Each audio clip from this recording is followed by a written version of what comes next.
বাঙালি খানায় সবাইকে স্বাগত জানাই। আপনারা তো অনেকভাবে ইঁচড় রান্না করে খেয়েছেন। একবার আমার মতন করে সহজ পদ্ধতিতে আপনিও শিখে নিতে পারবেন ছোট ছোট টিপস সহ। তবে আজকে আমি এখানে গাছখাসি রান্না করব চুই ঝাল দিয়ে। কিভাবে রান্না করছি চলুন সেটা একবার দেখে নেওয়া যাক ভিডিওর মাধ্যমে। আশা করছি আজকে ভিডিওটি ভালো লাগবে। সকল বন্ধুদের কাছে অনুরোধ করছি সম্পূর্ণ ভিডিওটি দেখার।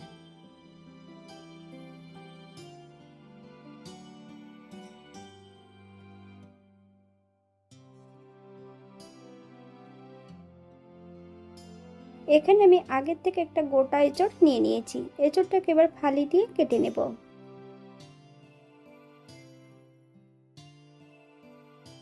এখান থেকে আমি অর্ধেকটা এঁচড় রান্না করব। তো এঁচড়গুলোকে আমি ছোট ছোট টুকরো করে কেটে নেব।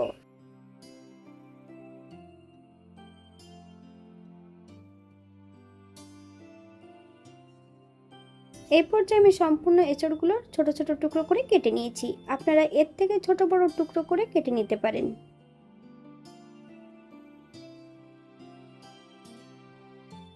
একটা প্রেসার কুকারের মধ্যে সম্পূর্ণ এঁচড়গুলো অ্যাড করব।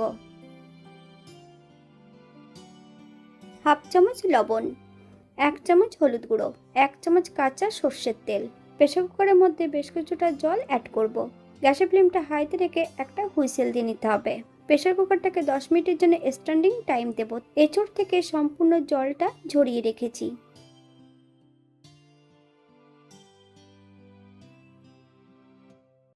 আগের থেকে আমি বেশ কিছুটা আলু কিন্তু ভেজে নিয়েছি।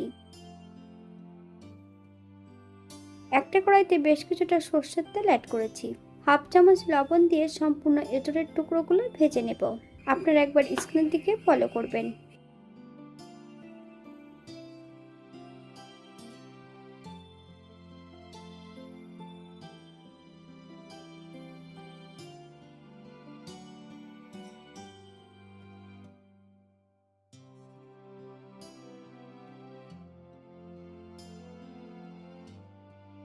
বাঙালি রান্না ঘরোয়া উপকরণ দিয়ে। আপনাদের যদি রান্নাগুলো পছন্দ হয় তাহলে চ্যানেলটি সাবস্ক্রাইব করে দিয়ে পাশে থাকবেন।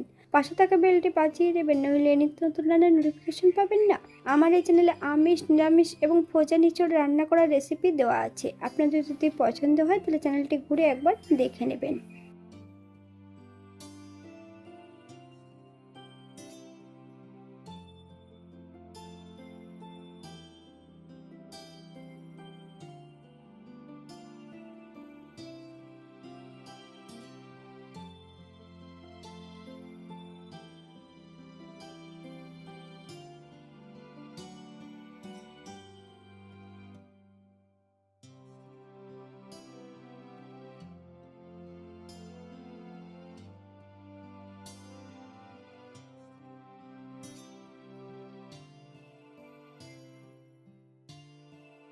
এই পর্যায়ে তেল থেকে সম্পূর্ণ এঁচড়ের টুকরোগুলো তুলে নেব। আপনারা এর থেকে কম বেশি ভেজে নিতে পারেন। একই তেলের মধ্যে দ্বিতীয়বার আমি একই পদ্ধতিতে ভেজে নেব।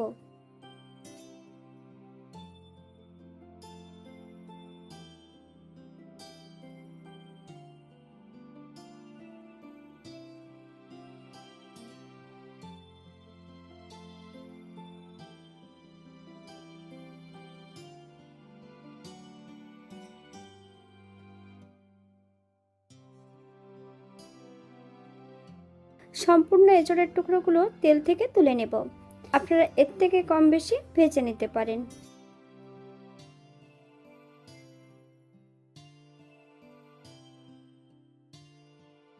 একই কড়াইতে বেশ কিছুটা সর্ষের তেল অ্যাড করব।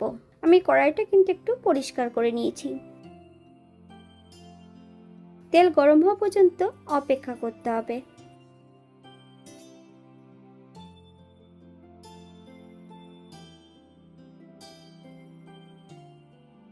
ফোড়নে রেখেছি সাদা জিরে। ফোড়নটা হওয়ার জন্য 30 সেকেন্ড সময় দিতে হবে।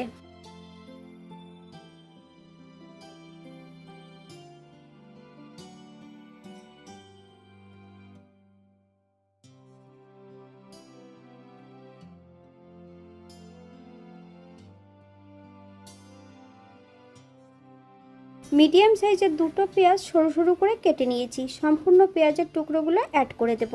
হাফ চামচ লবণ,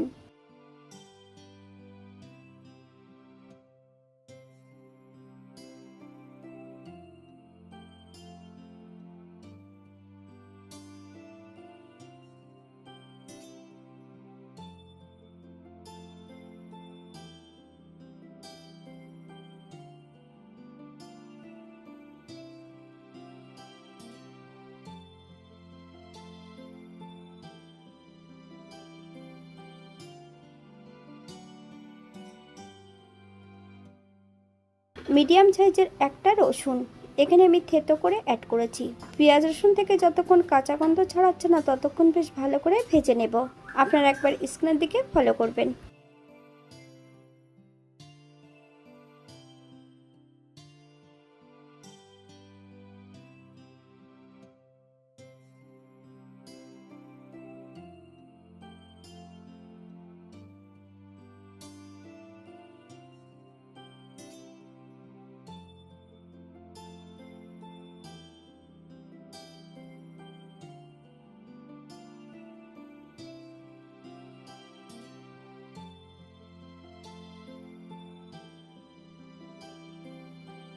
আগের থেকে আমি এখানে বেশ কিছুটা মশলা বেটে রেখেছি। আদা, জিরে, ধনে একই সঙ্গে বেটে নিয়েছি। 3 থেকে 4 চামচের মতন আদা, জিরে, ধনে বাটাটা অ্যাড করব।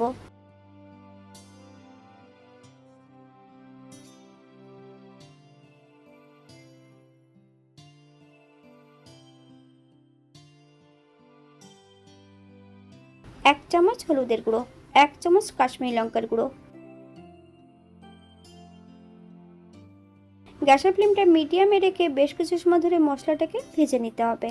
বেশ কয়েকটা কাঁচা লঙ্কা ফালি দিয়ে অ্যাড করেছি। আপনারা যদি পছন্দ করেন তাহলে পরিমাণে বাড়িয়ে দিতে পারেন।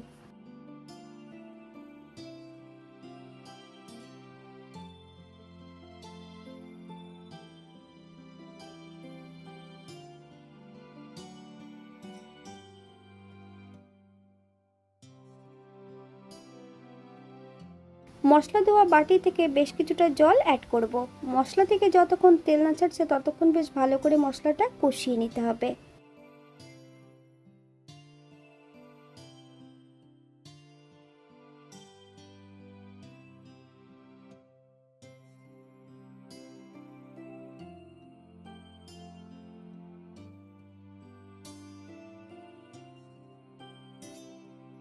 মশলা কষানোর মাঝপথে ভেজে রাখা সম্পূর্ণ আলুর টুকরোগুলো অ্যাড করে দেব। মশলা সহ আলু দিয়ে বেশ ভালো করে কষিয়ে নিতে হবে। আপনারা একবার স্ক্রিনের দিকে ফলো করবেন।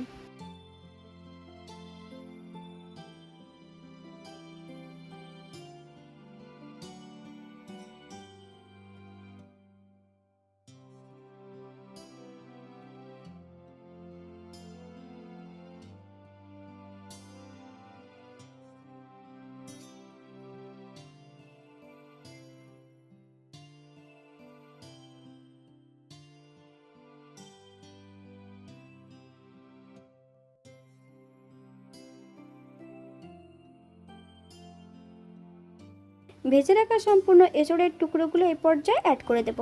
গ্যাসের ফ্লেমটা মিডিয়ামে রেখে 7 থেকে 8 মিনিটের মতন বেশ মশলা সহ এঁচোড়ের টুকরোগুলো দিয়ে কষিয়ে নিতে হবে।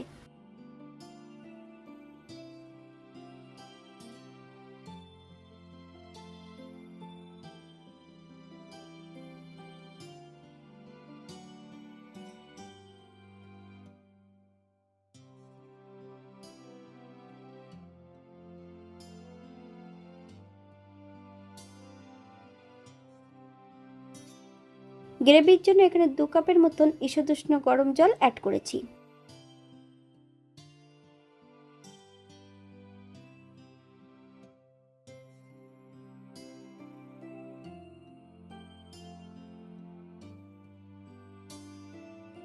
এক টুকরো চুই ঝাল।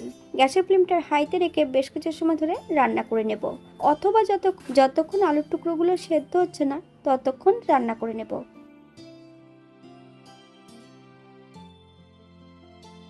10 মিনিট পর এই পর্যায়ে একবার চেক করে নিতে হবে যে আলুর টুকরোগুলো সেদ্ধ হয়েছে কিনা।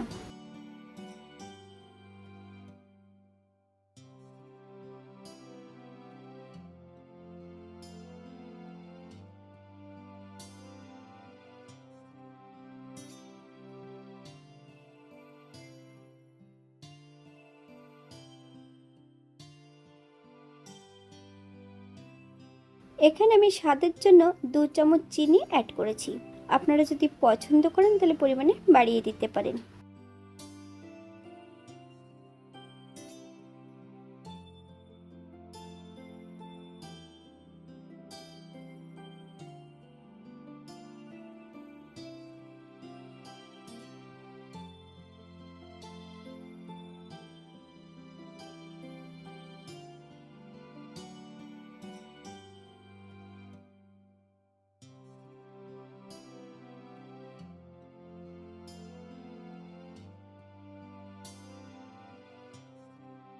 চই ঝালের টুকরোটা একটা ভারী কিছু দিয়ে থেতো করে অ্যাড করেছি।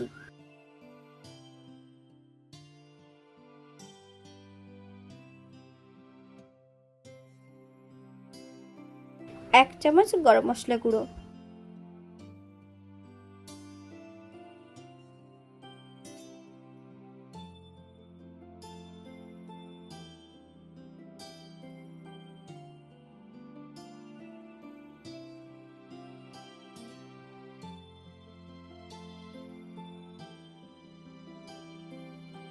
এক চামচ ঘি।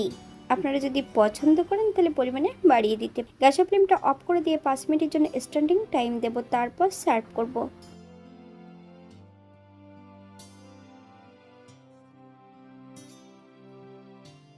এটা দেখতে যেমন ভারী সুন্দর হয়েছিল, এটা গরম ভাতে, রুটি, পরোটা, লুচি সবকিছুর সঙ্গে অসম্ভব ভালো লাগবে।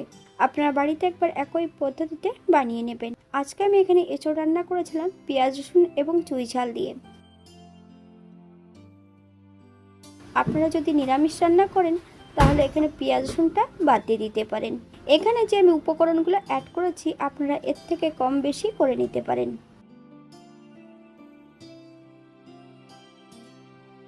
আজকের ভিডিওটি এই পর্যন্ত। সবাই সুস্থ থাকবেন, ভালো থাকবেন। অন্যদিন নতুন রেসিপি নিয়ে আপনাদের সামনে আবার আমি হাজির হব। নতুন ও পুরনো সকল বন্ধুদের অসংখ্য ধন্যবাদ ভিডিওটি দেখার জন্য। হাতে যদি সময় থাকে তাহলে একটা লাইক, কমেন্ট, শেয়ার করবেন।